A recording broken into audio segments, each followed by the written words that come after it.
Production and distribution of City Club forums on IdeaStream Public Media are made possible by PNC and the United Black Fund of Greater Cleveland, Incorporated.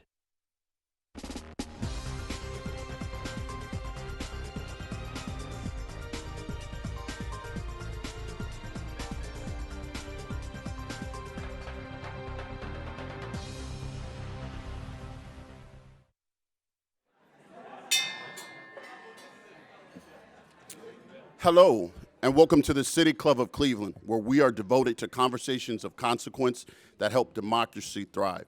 It's Friday, January 13th, and I'm Artis Arnold, member of the City Club Board of Directors and Senior Vice President and Managing Director at Huntington National Bank. Today's forum is part of the City Club's Authors in Conversation series, and I am pleased to introduce Emily Flitter, journalist with the New York Times and author of The White Wall: How Big Finance Bankrupts Black America. On Monday, January 16th, our country will celebrate Martin Luther King Jr. Day, as well as reflect on the work that remains towards civil rights and racial equality.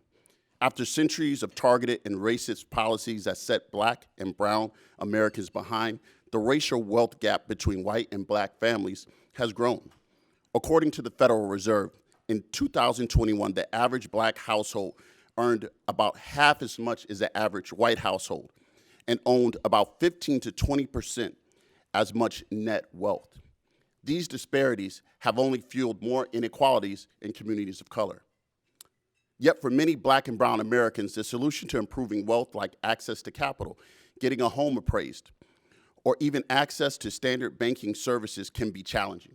Just last year, film director Ryan Coogler of Black Panther fame was denied by police while withdrawing cash from his own account. And in California, a black couple made national news when their home appraisal rose by nearly $500,000 after they had their white friend show their home instead. As a former 12-year veteran on Wall Street, I welcome today's conversation.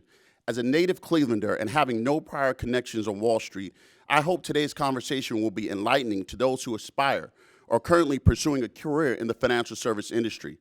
Despite the diversity challenges that persist on Wall Street, I still believe this is one of the greatest institutions in America and can still serve as a viable path for communities of color to build life-changing wealth for our families and communities. Our speaker today has spent the last 5 years covering banking and Wall Street for the New York Times. Before this, she spent 8 years at Reuters, writing about politics, financial crimes, and the environment. Through her work, Emily Flitter has amassed countless stories like Ryan Coogler's and the couple from California. In her book, she outlines how this systematic racism inside the American financial service industry can serve as yet another barrier for Black Americans. And not only for banking customers, but also internal employment practices at the banks themselves. Also joining us on stage is Danielle Snyder, immediate past president of the NAACP Cleveland branch. Sitnor, immediate past president of the NAACP Cleveland branch, founder and CEO of We Win Strategies Group, and former financial advisor with deep experience in the sector. She will serve as a moderator for today's conversation.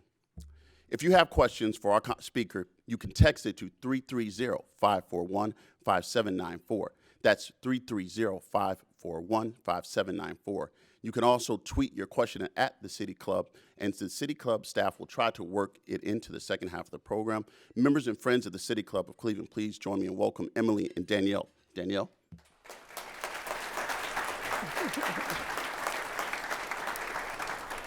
So Emily, thanks for making it to snowy Cleveland today. How was your drive up? It was harrowing, but I am so happy to be here. We know what the turnpike can be like, so we're glad you made it. I want to start off today on a bit of a somber note, but I think the topic that we're going to discuss, as Artis mentioned, it has this natural tension built into it, because while we're talking about the challenges that face Black America as a result of the financial services industry, we know that there are also some positive things that come out of even the challenges that we persist through. As was mentioned in the introduction, I'm the immediate past president of the Cleveland branch of the NAACP, and I couldn't start this session without holding space for Keenan Anderson, who was killed by the Los Angeles police on January the 3rd. He was in a car accident and flagged the police down for help. and was tased to death and died of cardiac arrest.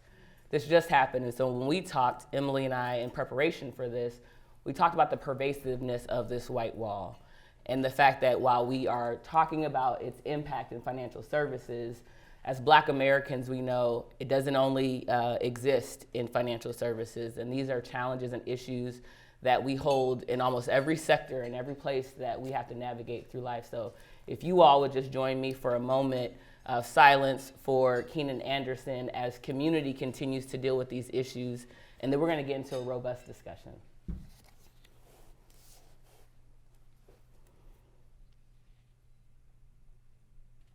Thank you all for that, and I know our radio audience, I appreciate it as well. So we talked about the fact that I have a bit of a background as a financial advisor formerly, and when I read the book, I was going through my own, reliving the experiences that happened, and you talked about Linda Friedman. So those of you that have not had a chance to read the book yet, please get it. It is a truthful story, but it almost feels like fiction. You're reading it like something like, this can't be real, but it really is. Linda Friedman was the attorney that has handled many of these class action lawsuits against some of the financial services industry organizations that you talk about in the book.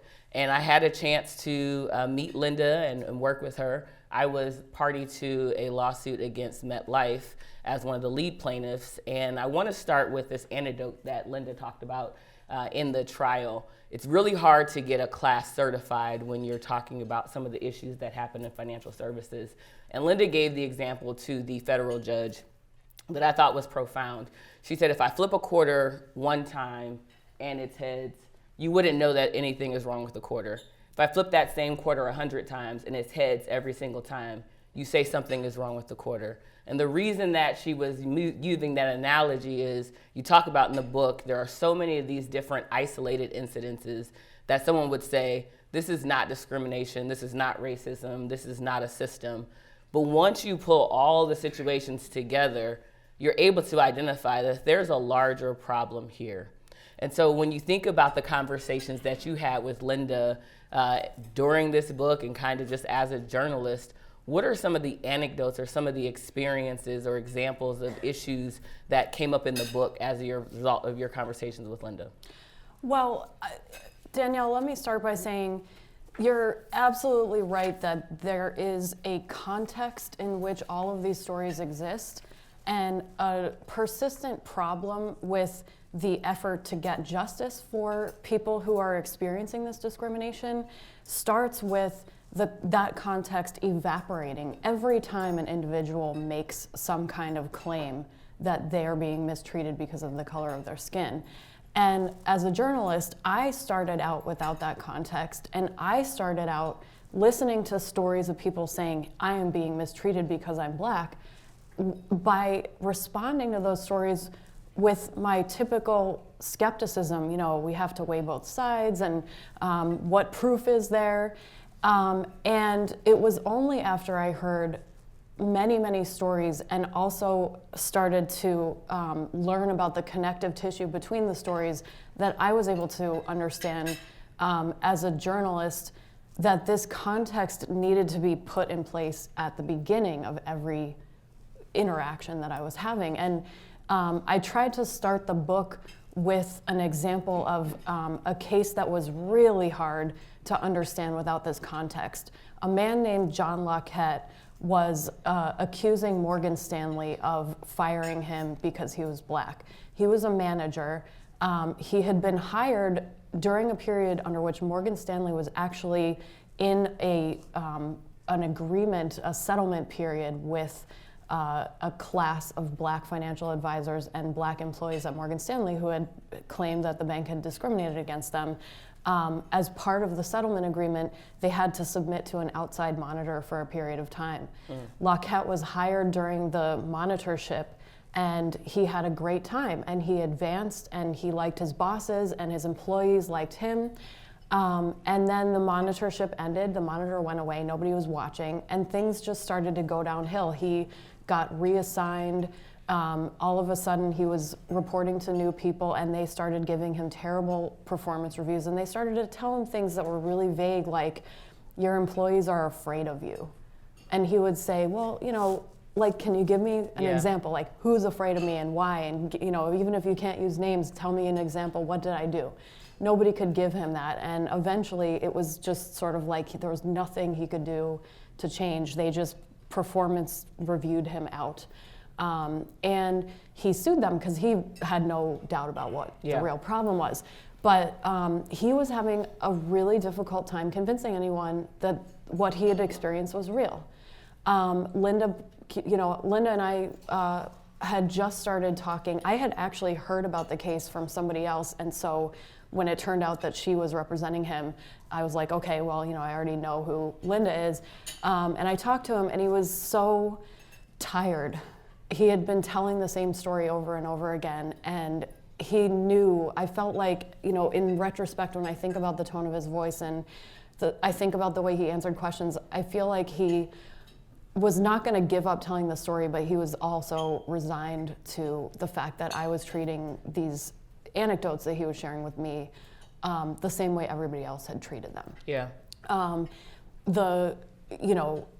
Another huge step for me, though, in the context was very depressingly when I met somebody who had recorded his boss saying racist things, had saved every email, and could point to all of the gaslighting, could, you know, show me documents where the bank was claiming one thing and he could prove that that thing was wrong and that they were trying to cover up, you know, the fact that he had already complained about discrimination, that kind of thing. And unfortunately, that was what it took for me as a white reporter to, like, understand that there was a really big thing going on that was just not being acknowledged. You know, Emily, again, I think about the similarities and the parallels of having the evidence. We think about like dash cam footage when it exists or body cam footage when it exists versus when it doesn't.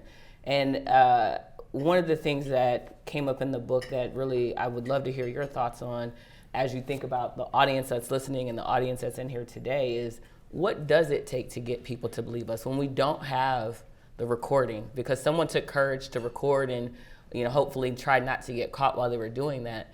But what does it take for us to get people to believe our situations, like John and others who are really trying to get their bosses or HR departments or legal or outside journalists to just believe the stories that we're telling that are true? Well, that is an enormous metaphysical question that the answer lies in the drastic imbalance of power that exists in this country. And so, I mean, if you ask me as a journalist, I will tell you, and you being anyone who's listening who feels like they're being mistreated, record everything. It's that, you know, that's, you use the documentation as a weapon. You make sure that there's an indisputable record. And we see that, as you mentioned, in instances of police brutality, lynchings, murders. George Floyd, I mean, what would have happened to George Floyd's case if it wouldn't be a case? It wouldn't be a case. And so, but why is it like that? Because we have a drastic, as I said, imbalance of power that needs to change. And every person who's listening and every person who's paying attention to this issue needs to be part of that change by acknowledging that this power imbalance exists, and doing what they can by, listening to people and believing them and understanding the struggles that Black Americans go through every day. I mean, everyone has to do that work. Yeah, and I shared when we were talking how when I was contacted by Linda's law firm about the settlement or the class action lawsuit against MetLife, I initially said, no, I'm not going to participate. Because oftentimes as Black Americans, we're accused of playing the race card. And it's like, here you go again. So I knew what I had experienced, but I also attributed to like just the bad boss who wasn't a good person, you know, not that it was something that was systemic that was happening. And as we had the conversation, I started to explain what's going on.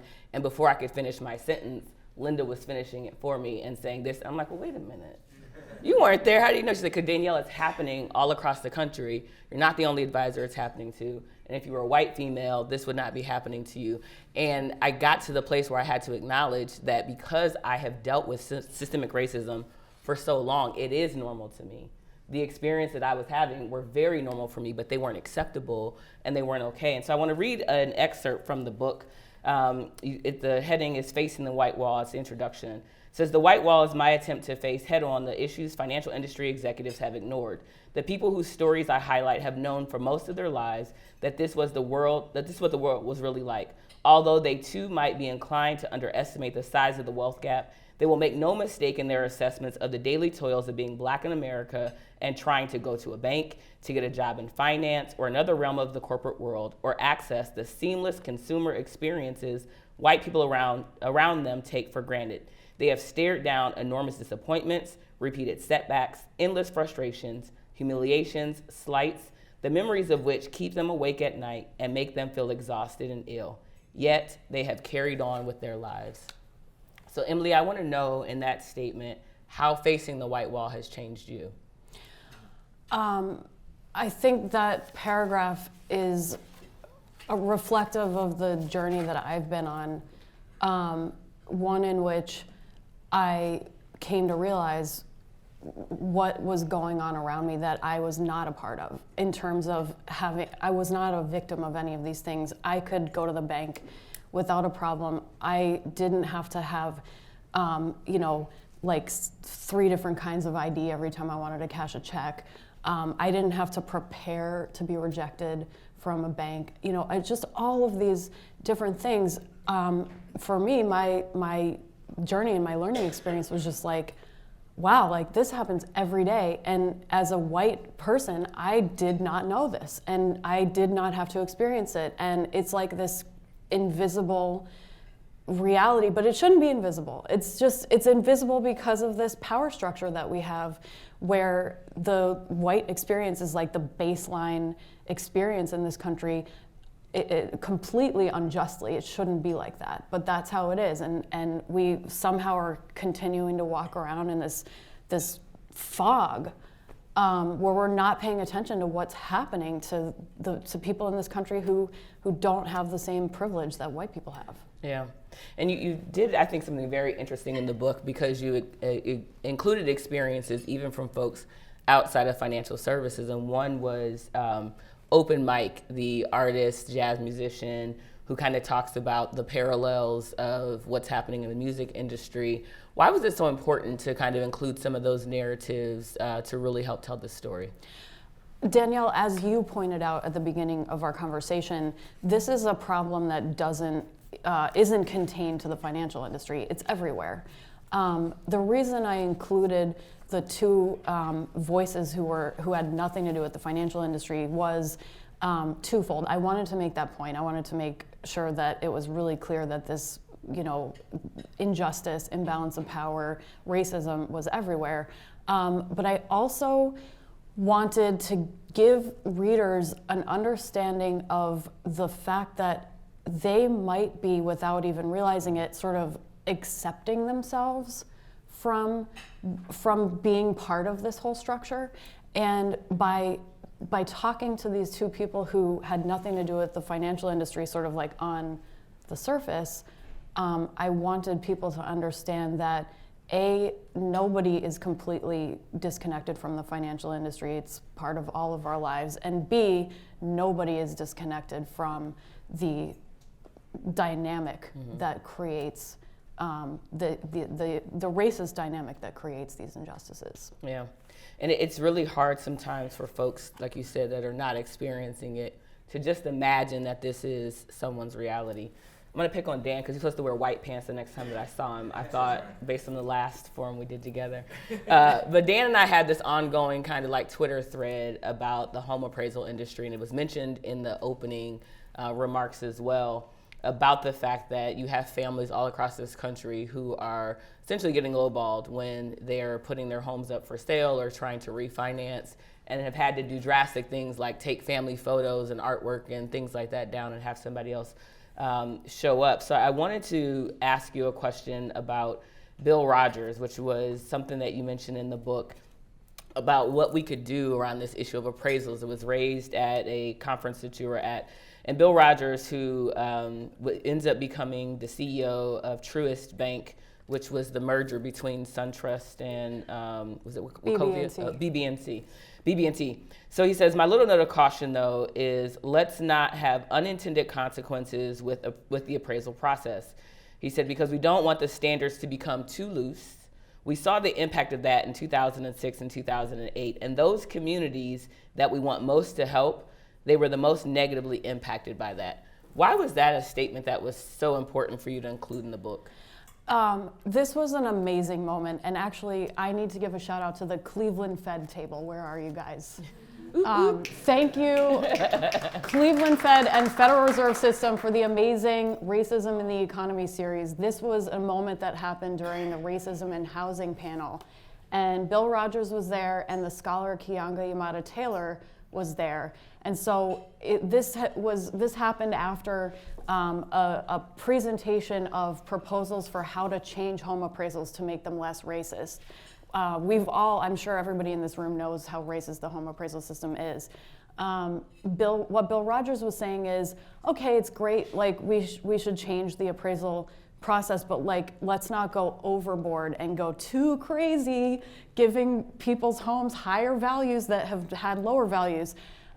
This is like this banker tick. Bankers do it all the time. It's like a lobbyist. It's like a talking point. Like we can't have unintended consequences for changing stuff. You know, we have to be really conservative. Keeanga-Yamahtta Taylor was like, excuse me, that's not what happened in the financial crisis. And I loved this moment because this never happens. Like let's beware of unintended consequences talking point just usually goes, it sails through completely like unchecked.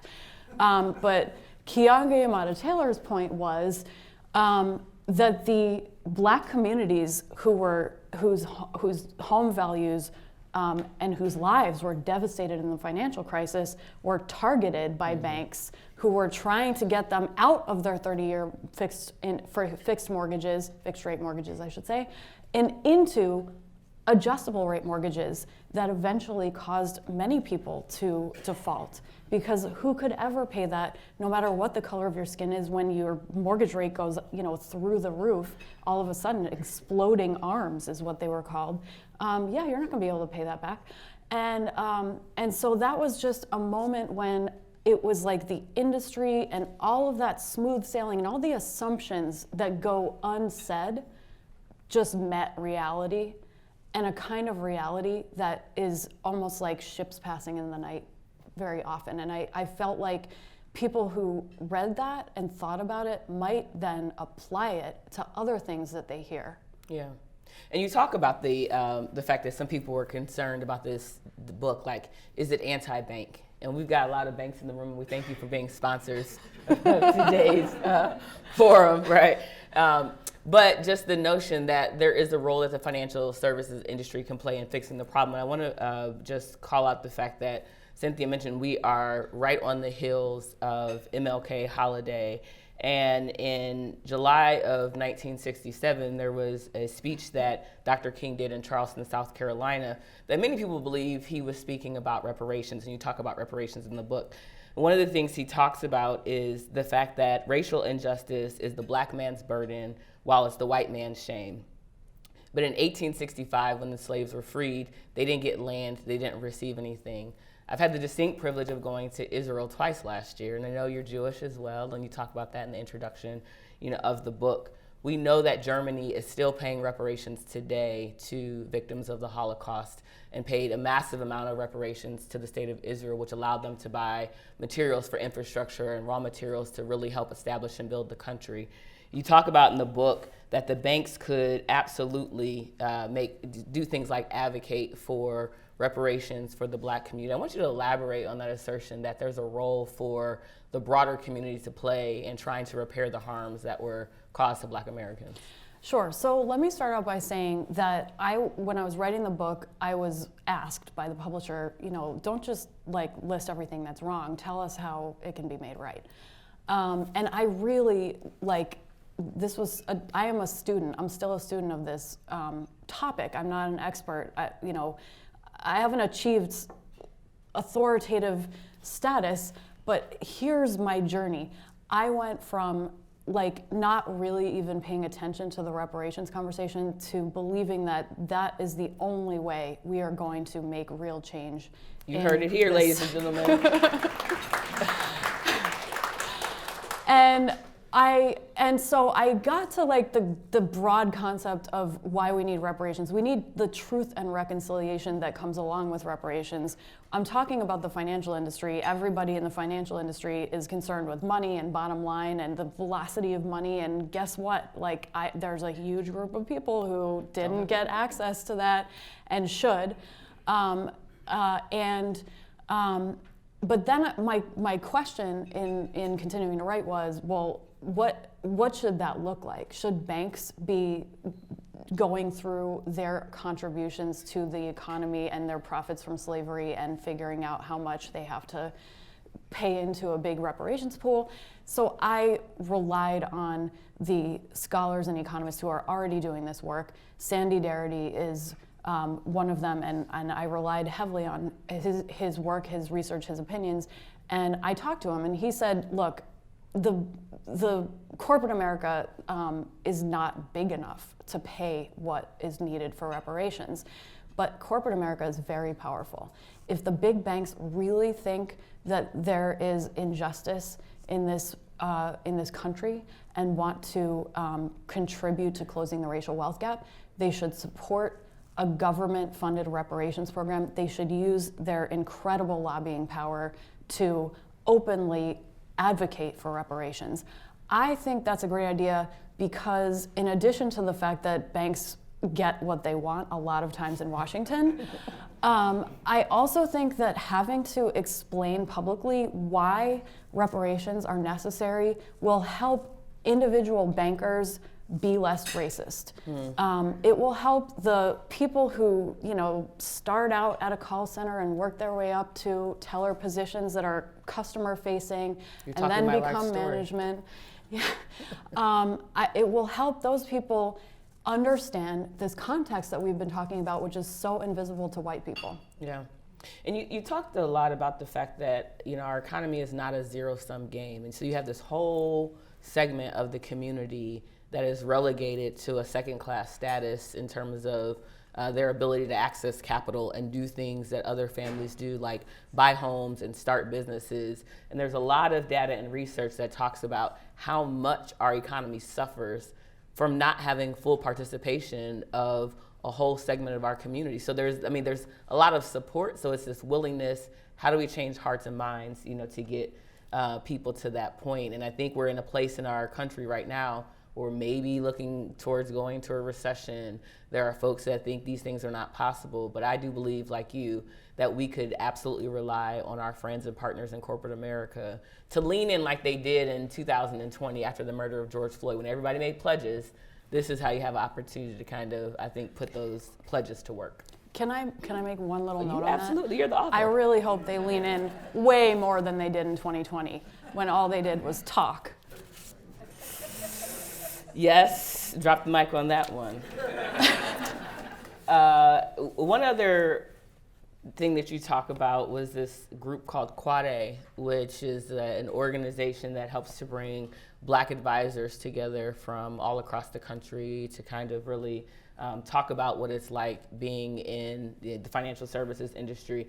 And I said that in the beginning that there's this kind of healthy tension between being in the industry and knowing the issues that are there while you're working in it, but also having this deep belief that you got to have somebody in the system that helps to make it better and to do right by people. What were some of the things that you learned from being in the room as we transition to audience Q&A? Well, I went to Quad A's annual conference in 2019. One of the things that I learned was how the financial services industry saw Quad A. This is a really basic thing. Everybody in here is probably going to be familiar with the concept that when you have an event, like a big conference, you can get sponsorships, right? And you have different levels, like platinum, gold, silver. Well, there were 0 platinum sponsorships, and I don't even think there were gold sponsorships. All the big banks did silver. And that's weird. Yeah. Somebody wants to be the big one, yeah, usually. Yeah, no one stepped up. And the other thing that I learned was these big banks sent people to Quad A they mostly talked about how great that they were and how much they loved diversity. And all of their speech was really positive, and it didn't have anything to do with what was really going on. While Quad A was happening, the final machinations of a huge settlement with a class of Black financial advisors at JP Morgan were being rolled out. JP Morgan was there, they never mentioned it, of course. Like, it's in their minds, of course they didn't mention it. And I also heard over and over from the participants of Quad A, who were Black financial advisors, a mindset that was like, okay, it's tough. Mm-hmm. Here are tips and tricks for navigating the road. I walked into a session that a pair of advisors who had just set up their own firm were having. It was called Getting to $1 Billion, like how to get $1 billion in client money under management. Yeah. And they were talking about how, what it's like to go out on your own after leaving a big financial services firm. And one of them actually said, like, if you haven't had enough bad experiences at a big firm, you may not be here yet. Mm. And that was such a telling statement. Yeah. Thank you. We're going to turn it over to Artis again. Thank you so much. Thank you so much for the conversation today. We're about to begin the audience Q&A. I'm Artis Arnold, member of the City Club Board of Directors and Senior Vice President and Managing Director at Huntington National Bank. We're joined today by Emily Flitter, journalist with the New York Times and author of The White Wall, How Big Finance Bankrupts Black America. Moderating the conversation is Danielle Sidnor, founder, immediate past president and NAACP Cleveland branch and founder of CEO of We Win Strategies Group. We welcome questions from everyone, City Club members, guests, students, and those joining via live stream at cityclub.org or radio broadcast at 89.7 Idea Stream Public Media. If you'd like to tweet a question for our speaker, please tweet it to @the_City_Club. You can also text it to 330-541-5794. That's 330-541-5794. And the City Club staff will try to work it into our program. May we please have the first question? Thank you. All right, sounds good. Our first question is a text question. Of all the stories you gathered about banking while Black, how many of them were resolved positively? And what were different in those stories versus those who ended very poorly? That is a really excellent question. And my book, the very ending of my book is a sort of selected denouement that describes a few outcomes of the stories that I told in the book. I can't say that any of them really ended positively. The most uplifting story ending is the story of Jacqueline Campbell, who was a financial advisor and a manager at big financial advisory firms, and then she set out on her own to start her own firm that is now devoted specifically to collecting business from retiring financial advisors and passing it on to young black financial advisors, because white financial advisors have been given books of business for the existence of the industry, and black financial advisors at every firm have been shut out from doing that.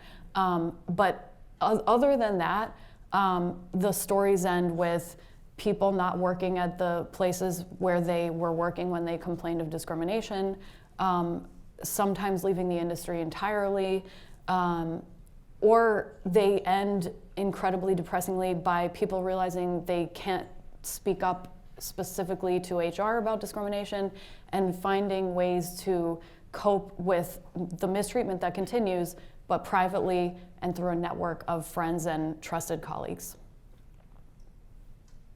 Yes, I was just wondering in your research if you found anything that might indicate if an immigrant or refugee of color might have an even tougher time in the financial industry because people might be, say, worried about their status or use the excuse, I can't understand this person because of their accent, something like that?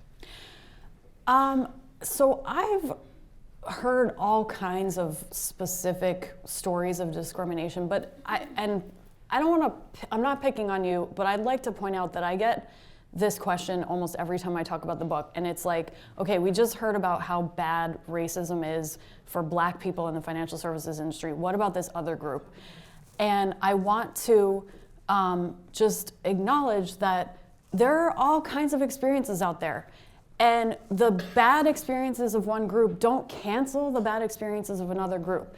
But the reason that I'm focusing in this book and that we're talking about this specifically is because this problem is rooted in the foundations of our country so deeply, and it has been so poorly addressed throughout the history of this country that we need to focus on it.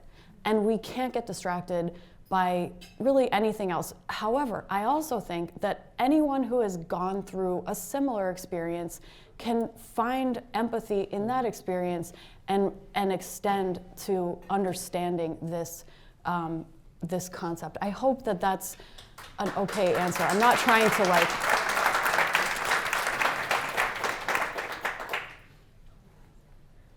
Hello, thank you. You've already started answering the question about how can big banks help close the ownership gap in small businesses.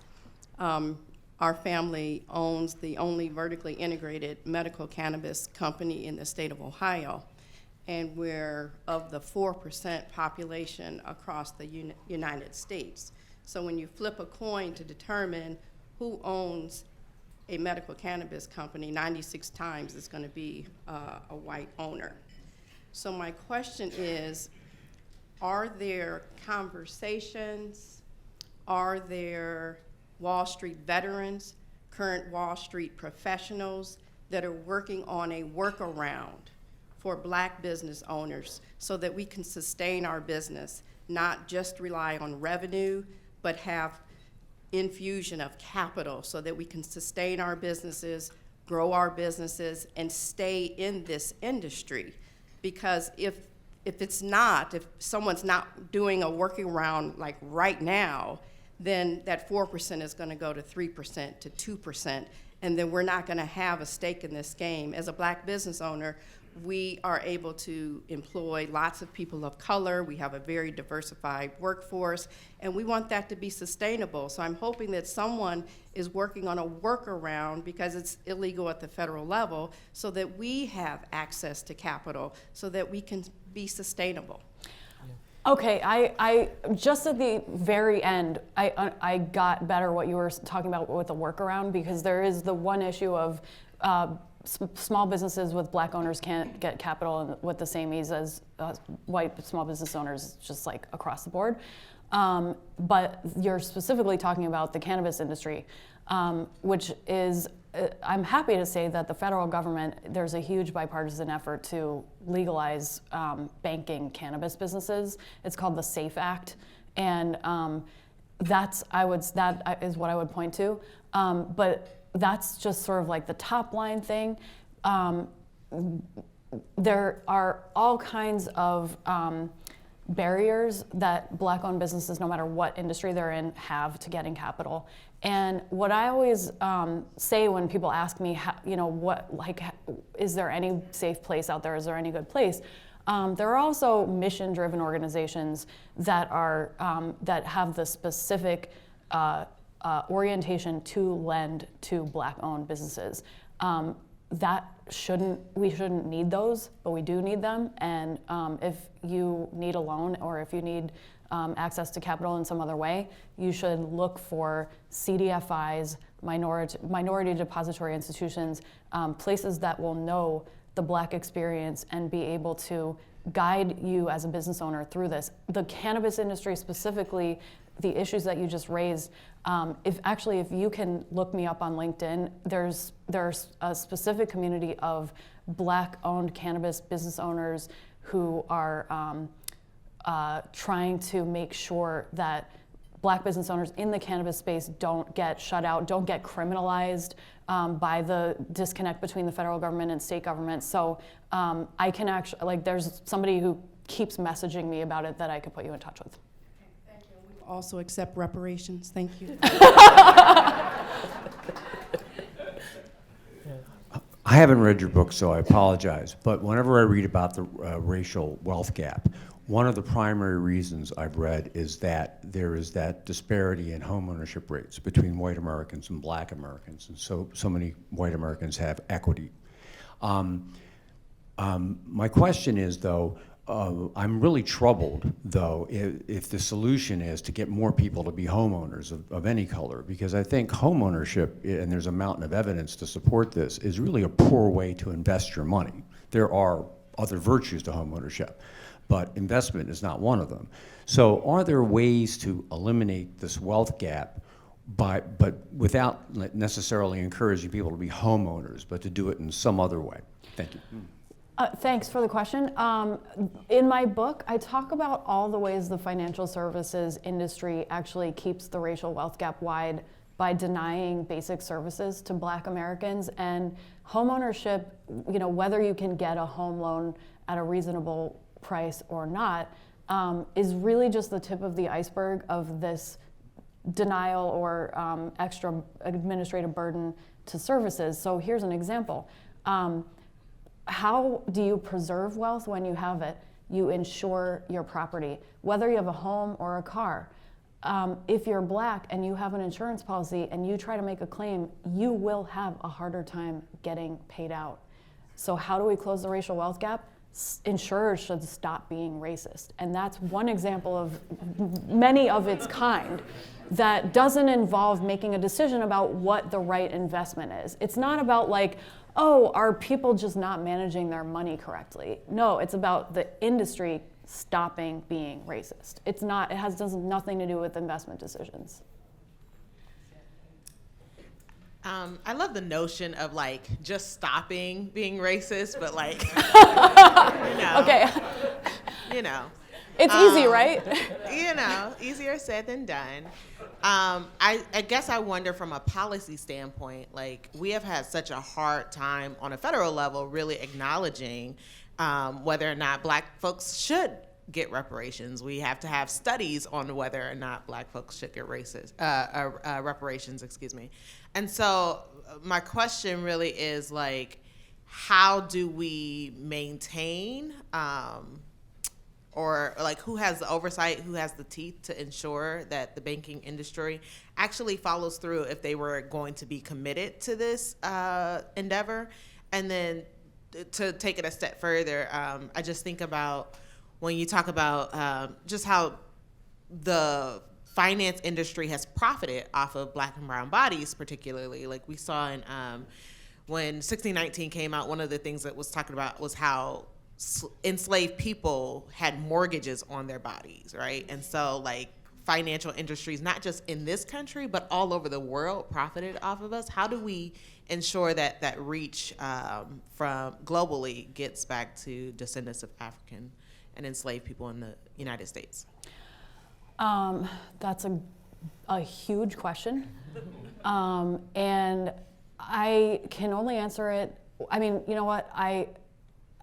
not being a policymaker, I can only sort of go back to my own role and say that journalism is really important. Mm-hmm. We have to hold these big institutions accountable, and we can't let them make public pronouncements and not check up on what they really mean. And that goes for banks, but it also, your question made me think of somebody who's actually in the book. Her name is Deidria Farmer-Pellman, and she went to law school specifically to sue big companies, including big banks, for reparations. And it was an amazing sort of turn of events in her life, and she lost. But she kind of showed us what works and what doesn't work.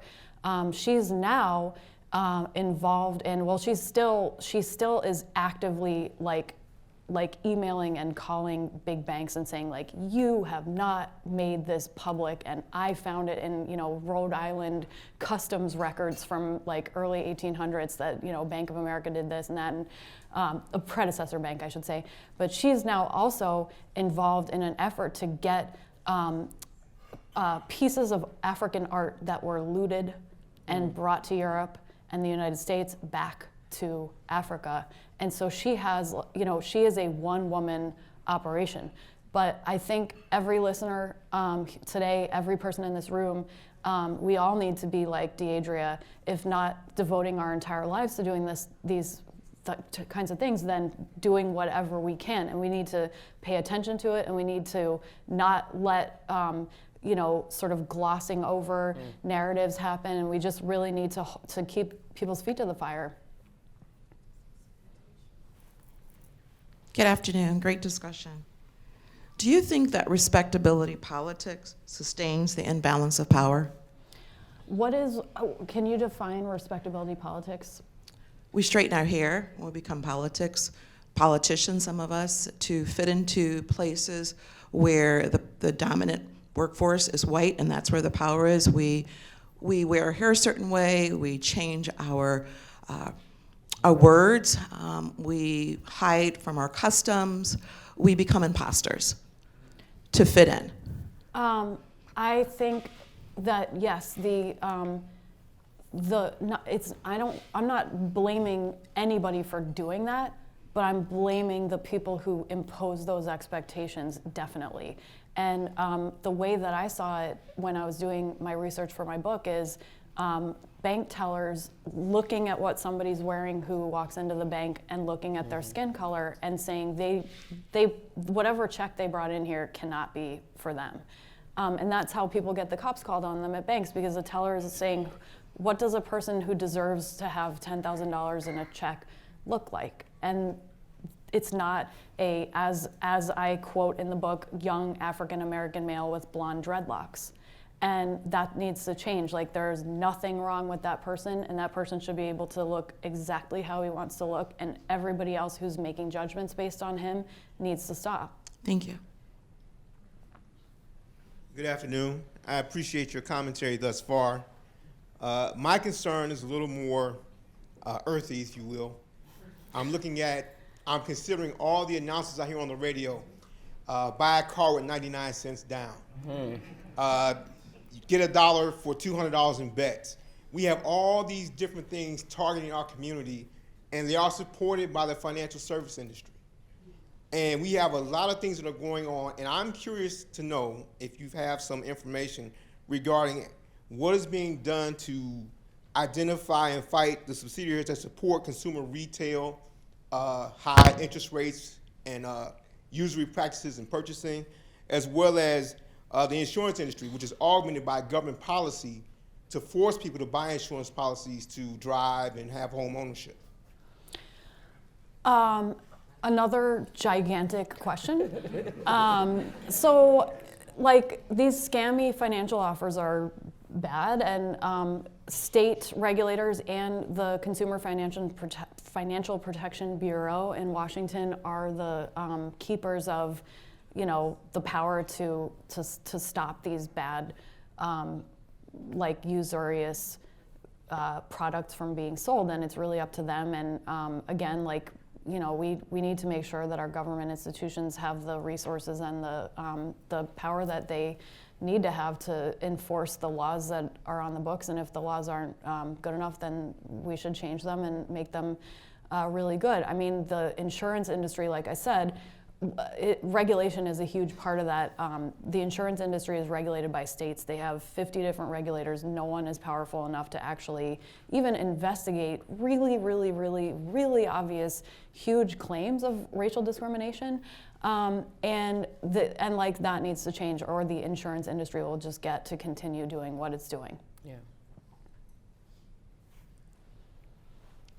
As a New York Times reporter working on a book, I suspect that you opened up a lot of doors to high-level offices in the financial services industries, at least until the name of your book became public. But can you give us any good stories?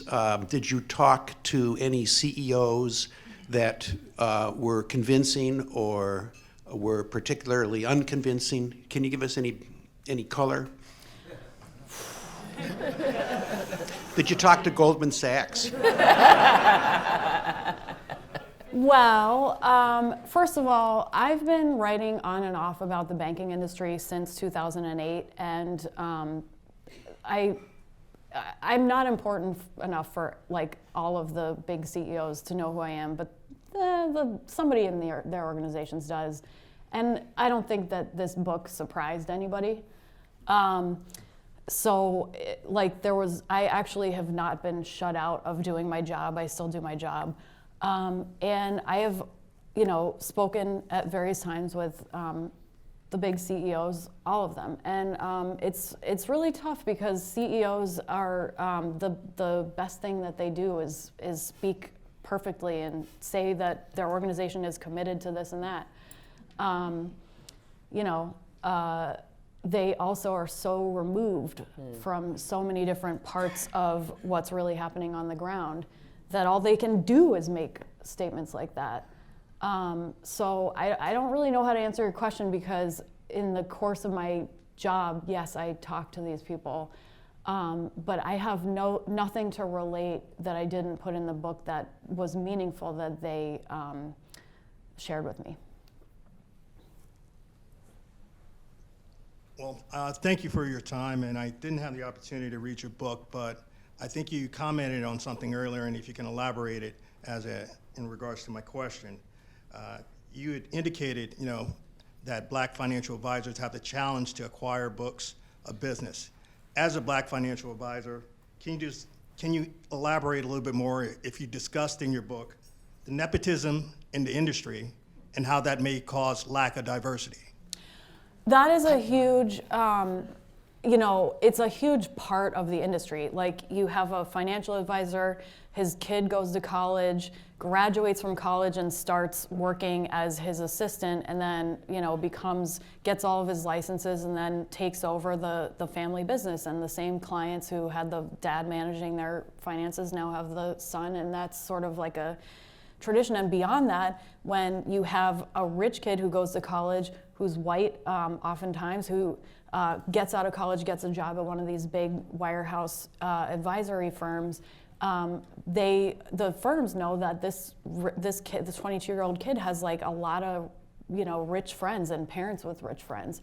That is like a fundamental part of the financial services, the financial advisory industry. The problem is the people who are running these big wirehouses are just saying, well, because this element exists, we're just gonna pigeonhole every Black financial advisor who comes in the door and assume that they don't have any of these connections, not help them make the connections, and not do the normal positioning that the privileged white kids get when they come in the door, and so that it just becomes like this snowballing problem. Our final question is also a text question. How do credit scores play a role in discrimination? What can be added or removed from credit score calculations to further equity?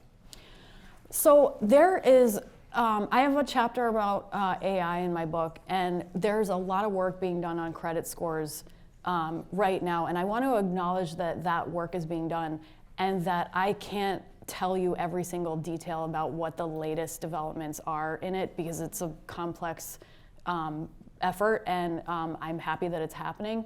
But the way the credit decisions have worked for the past 30, 50 years has compounded the exclusionary elements of the financial system, and credit scores perpetuate that as they are now.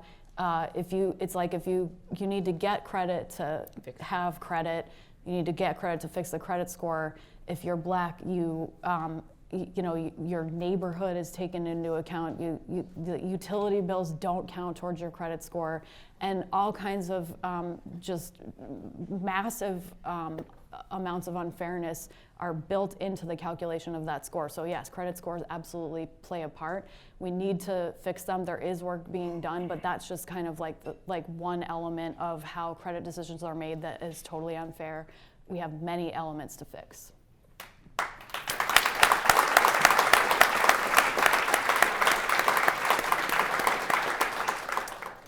Thank you, Emily and Danielle, for joining us at the City Club today.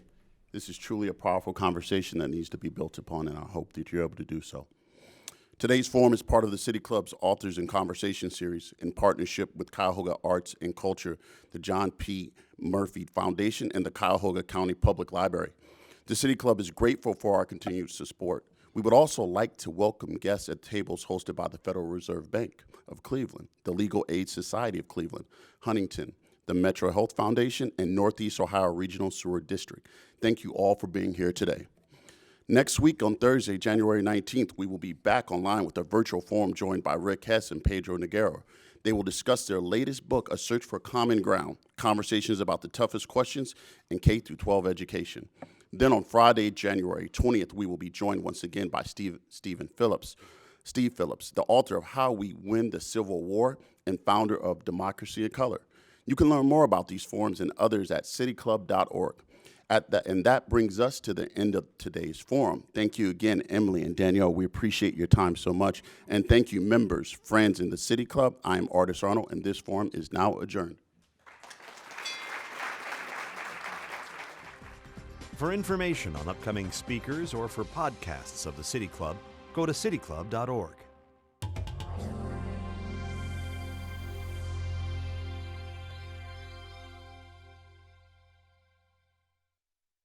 Production and distribution of City Club forums on IdeaStream Public Media are made possible by PNC and the United Black Fund of Greater Cleveland, Incorporated.